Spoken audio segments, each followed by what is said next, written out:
Hi guys, this is chapter 10, school. I know a lot of you probably are either going into teaching or maybe here for a research. This is a very important chapter, most likely to you guys. So let's talk about school. A brief history of school. Um, let's talk about brief history of secondary schools first. Okay, so in the U.S., 1890 to about 1920, they passed a law requiring school attendance through early teens. Now more than 90% of 14 to 17-year-olds are in school. It's interesting if you go back in history, what was going on in the 20s. We had the Great Depression going on, and during that time, they wanted to get the kids out of the mines and the jobs and give those jobs to the adults that weren't working. So this law coming into play, we had the child labor laws and things like that, all played a part in why kids ended up now making it a law that they needed to attend school. In developing countries beyond childhood, education is for the urban middle class. Curriculum in the past was broad liberal arts education. Now the current is the comprehensive high school. So when we compare the forms that secondary school takes today in different regions of the world, for instance, secondary education around the world in developing countries, most European countries have three secondary schools: college prep school, vocational school, and professional school. Comprehensive high school system allows more flexibility and delays in career choices, or decisions, I should say. Vocational schools, about one third of adolescents in Europe attend a vocational school. In your text, you'll see like a picture of a student learning to repair automobiles, for instance. In developing countries, it varies across North Africa, Sub-Saharan Africa, India, China, and Japan, and Latin America. Similarities in all these developing countries, there's gender gaps that favor the boys, of course, as we've talked about that before. Poorly funded and overcrowded, insufficiently trained teachers, exclusively private school and well-funded universities are only for the elite, inferior education for everyone else. So we know that schools systems aren't necessarily doing what they need to be doing. Now, there are gender gaps here. In most developing countries, boys are more likely than girls to attend secondary school, but the gap is shrinking, which is good. We know that because of globalization has helped with that.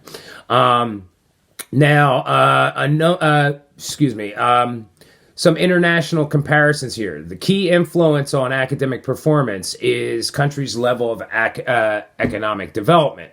The U.S. performance in the past decade, like for instance, reading and science scores are consistent, while math scores are finally rising, which is a positive.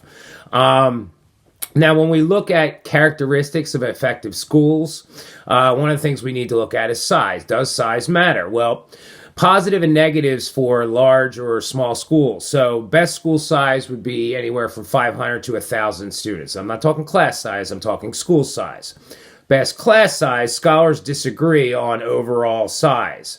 But for those with academic difficulties, small classes are best. That's why we see kids that are struggling or have learning disabilities hopefully are put into classes that are a little smaller. Sorry about that. A little smaller to help them or assist them in the learning process. School climate also plays a part. Michael Reuter's research on school climate is in your text. Make sure you look at it. Students are better off when teachers are supportive and involved, yet apply firm discipline when needed.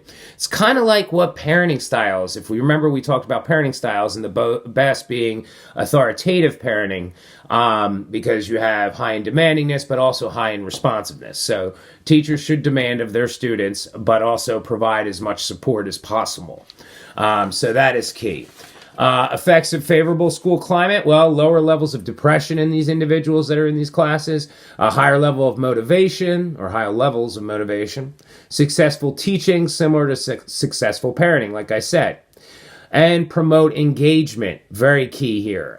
Engagement and achievement in high school is key, especially when people are looking for the future after high school. The more supportive, the more engaged my teacher is with me, or the more engaged I am with the class, the more likely I will achieve. Now, family environment in school do play a part too. So, expectations for achievement. If a parent doesn't care how their kids do in school, don't care about whether they succeed, well, then I'm not invested either because my mom and dad aren't. It's interesting. I noticed something about, like, for instance, parent teacher conferences.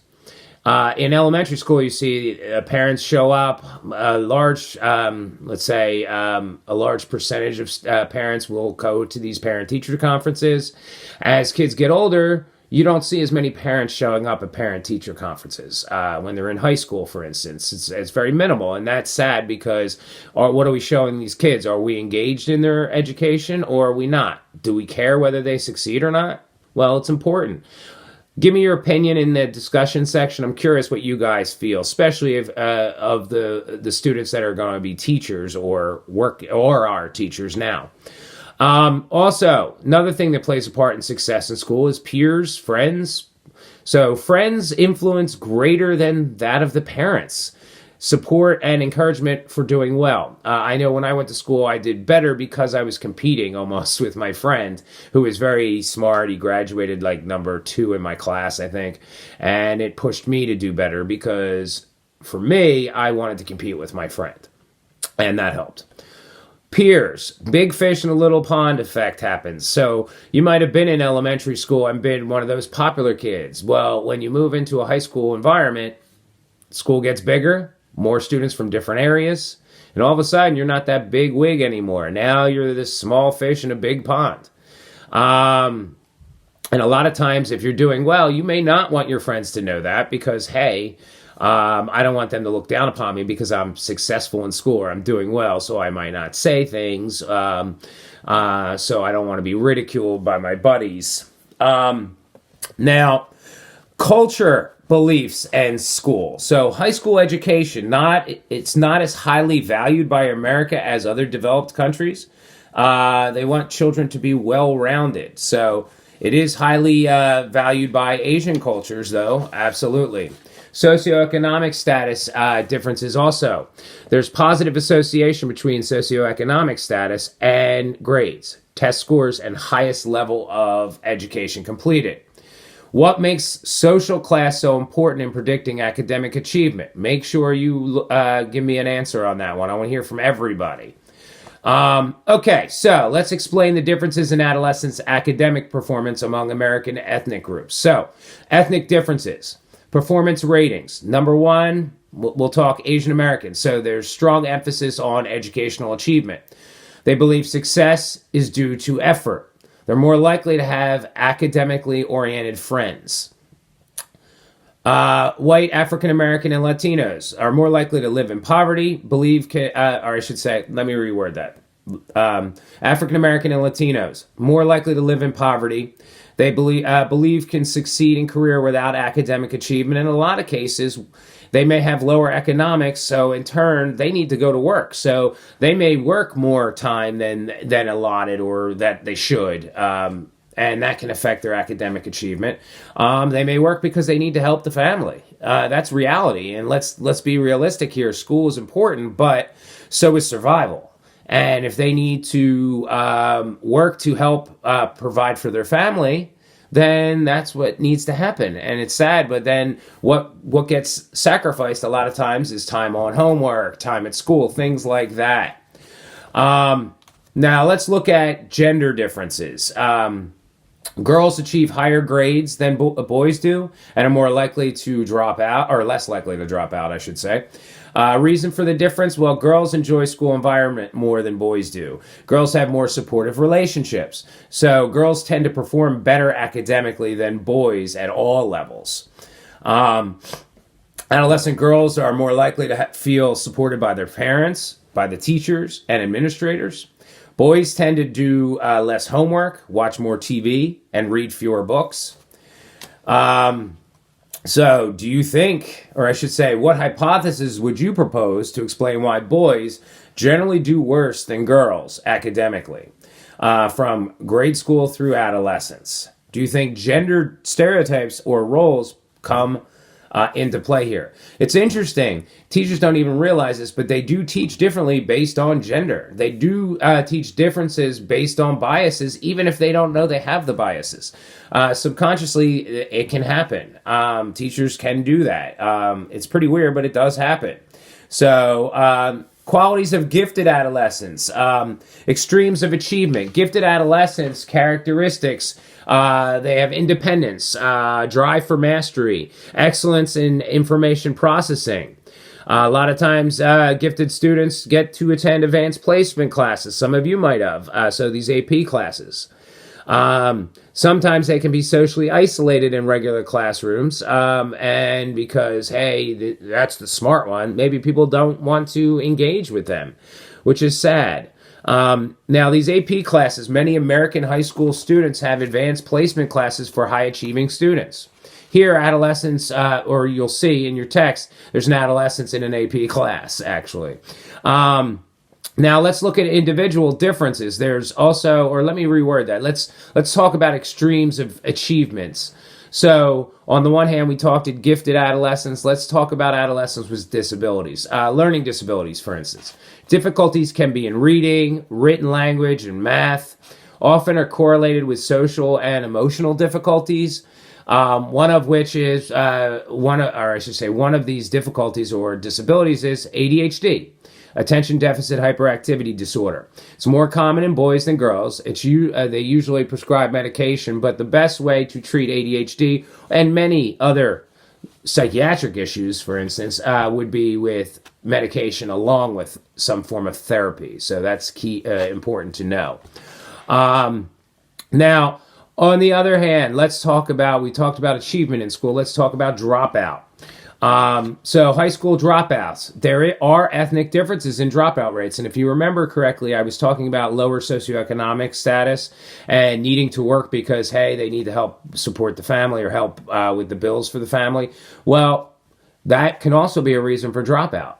I need to go to work because I need to make money to help my parents out or my family out. So I may drop out. Now, it's interesting, the dropout age in school is 16. You can technically drop out of school at 16. That's sad, but it's true. Now, possible causes for dropout, school problems, lower grades, repeating grades, things like that. Some personal characteristics like being an aggressive person or having learning disabilities. Some family factors like low income, like I was saying, or parents dropped out. Also school characteristics like having unsupportive teachers, larger schools. A lot of times you won't even know the student dropped out until later on in the year because your class is so large. There are intervention programs. I want you guys to look at those intervention programs because they're key to helping with school dropout.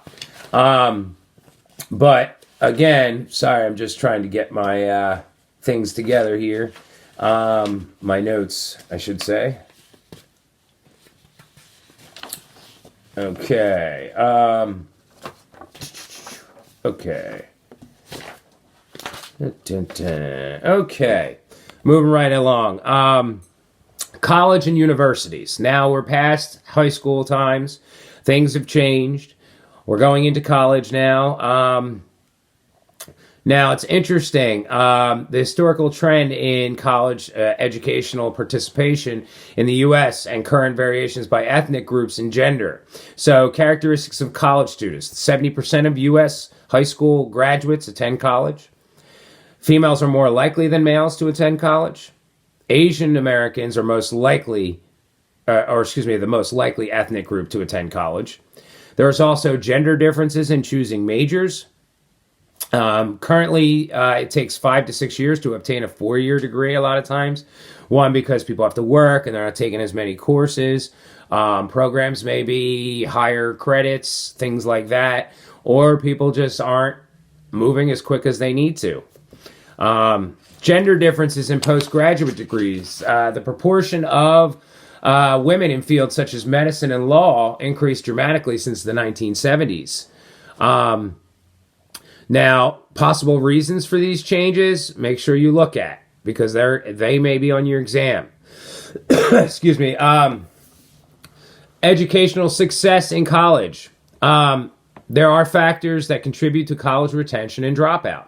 So nearly half drop out. Factors relating to retention, previous academic performance, ethnic background, family socioeconomic status. They have programs to enhance retention rates like peer mentoring and special programs for first-year students. So, and they have seen or shown that they do help with retention rates. Now, let's talk of the four main student subcultures identified by Clark and Tro in your text and assess whether they still apply to students today. So, students' college learning experience, 4 student subcultures. The subculture types are collegiate. Main purpose is fellowship and partying. Vocational. Main purpose is to gain skills to get a job. Academic. Drawn to ideas and knowledge. And rebel. Engage with ideas but critically detached. Most students blend the 4 subculture types in some way or another. Now, is college worth it? Short-term experiences and long-term effects. Now, I'm teaching a college course. I'm teaching many college courses over my time as a adjunct professor. I will say this, that if I knew then what I know now, I may have gone into a trade instead. I mean, look at how much money people make to do electricity or your electrical work or your plumbing or things like that. They get paid pretty well. Now, I am in human services, so as any of you, if you know anything about human services, knows, we are not paid that much. So, these trades do pay a lot, and it's actually interesting. I had a client that I sent to Job Corps, and he got his degree, or his high school diploma, I should say, not his degree, and went into a trade. And he has contacted me in the past saying, "Haha, I make more money than you now." So, again, I still believe college is important. It's a benefit. I also know that if I was younger or if I have a kid that says I want to go into a trade, it's not something I would be against. So, but benefits of college, majority of students say they have a favorable experience in college. They make millions of dollars more over the course of a career. There's lower unemployment rate. Now, let's not talk about the time period now with the COVID, but before COVID, let's say, and hopefully after COVID. Intellectual benefits. There's more distinct identity and more socially, they are more socially confident. Lower rates of substance abuse and mental health problems. So there are benefits to attending college. Now, massive open online courses. You guys are now doing an online course basically because you have no choice. I know that when I was a student, I would have had major difficulties doing this. And as a professor, I'm also having difficulties doing this because I'd rather be in the classroom. I think it's more of a benefit to engage with your students. I don't really get to see my students now. It's kind of stinks as a professor. But again, we're in our times that we are, so I don't have a choice. But let's talk about massive open online courses. So it requires personal initiative, focus, and self-discipline. You got to do most of the work. Yes, you have these exams and everything's on there for you, your notes and things like that, but you have to sit through lectures on a computer, things like that. So doesn't necessarily mean it's the greatest experience, but hopefully I'll be back in the classroom and so will you guys. Now, more than 90% who sign up don't even finish. So it does not offer the same personal and interpersonal benefits as being in the classroom. So, last thing, let's describe the prevalence and motivation and benefits of taking a gap year between secondary school and college. So what's the hurry? The option of the gap year. So it's rare in the U.S., but the motivations are you get a break from formal education. You gain broader perspective on life. You develop personal skills, earn money, and experience other people, places, and cultures. And maybe you can do something good in the world. So there is benefits to doing a gap year, but there's also some negatives of taking longer to graduate, things like that. Now, one of the last things I need to talk to you guys about is what we call diversity of American education. And we need to look at like local and state level legislation and funding. It results in a diversity in curriculum, rules and requirements, and resource disparity. It's interesting. The federal government determines a lot when it comes to our school systems, and they only provide 5% of school funding. So it's pretty interesting that's all they're providing, and they want us to do certain things. They put rules into play, things like that. But in 1994, what was called Goal 2000 was established by the federal government towards national educational policies. So where education everywhere should be the same. In 2001, the No Child Left Behind Act came into play, and it provided federal funding for national testing, teacher training standards, and evaluations.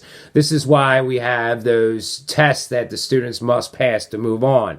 And there's a lot of controversy behind them. Some families don't want this. Some families do. Some school systems want it. Some school systems don't. And it's interesting. Everybody believes it has to do with school or student achievement. It doesn't. It actually ties into making schools accountable for their students doing poorly. But there's still problems with these tests, and they still need a lot more twerking with them, I guess you could say, or tweaking, not twerking, sorry. But they do need some changes, let's put it that way. So if you have any questions, concerns, or things like that, or things you felt that in the chapter I did not cover that you want to bring up, or you want to talk to me about something, please feel free to email me on Canvas or through my email. And if you have any issues, please feel free to contact me. Let me know. Okay, so that is chapter 10, schools or schooling. And you'll see another lecture eventually. So chapter 11 is next. So hopefully everybody's doing well and staying safe and staying healthy. And I will talk to you again soon. Bye-bye.